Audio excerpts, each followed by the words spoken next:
శ్రీకాళహస్తి రాజీవ్ నగర్లో ఇంటి స్థలాల కుంభకోణాలపైన రీసర్వే జరుగుతోందని ఎమ్మెల్యే బొజ్జల సుధీర్ రెడ్డి స్పష్టం చేశారు. ఇక నిజమైన అర్హులకు మాత్రమే ఇంటి స్థలాలు ఉంటాయని అన్నారు.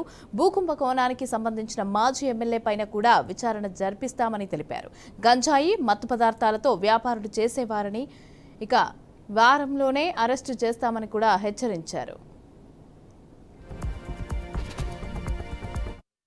గ్రీన్ ద ప్రెస్ అనే ఒక కార్యక్రమం పెట్టి తప్పకుండా అన్ని మండలాల నుంచి ప్రెస్ వాళ్ళందరినీ పిలిపించి మాట్లాడడం జరుగుతుంది.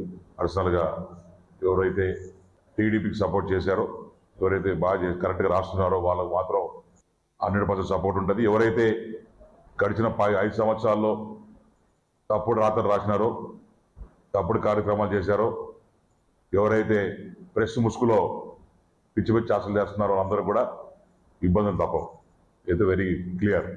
ఎందుకంటే ఏ రకంగా ఈ గడిచిన 3 నెలలు అయింది, 90 రోజులు. మీరందరూ కూడా ఒకటి అర్థం చేసుకోవాలి. నేను గెలిచింది 50 రోజుల కోసమో 500 రోజుల కోసం కాదు, 5 సంవత్సరాల కోసం. మీరు మర్చిపోతున్నారు. పాతకాలంలో ఎవరైతే మాజీ ఎమ్మెల్యే ఉన్నాడో అతను ఏ రకంగా మిమ్మల్ని టార్చర్ చేశాడో, ఏ రకంగా చేశాడో మీకు తెలుసు. మీ గురించి ఏమేమి కొట్టాడో తెలుసు. కానీ ఇంకా కూడా కొంతమంది ప్రెస్ మిత్రులు అది దృష్టిలో మర్చిపోయి ఇంకా కూడా పాత ప్రభుత్వం ఉన్నట్టు బిహేవ్ చేస్తున్నారు. తప్పకుండా వాళ్ళకి నేను ఒక వార్నింగ్ ఇదలుచుకున్నా. ప్రభుత్వం మారింది. ప్రెస్ అయినా సరే, ఎవరైనా సరే ఒకటే విధానం చూస్తాం.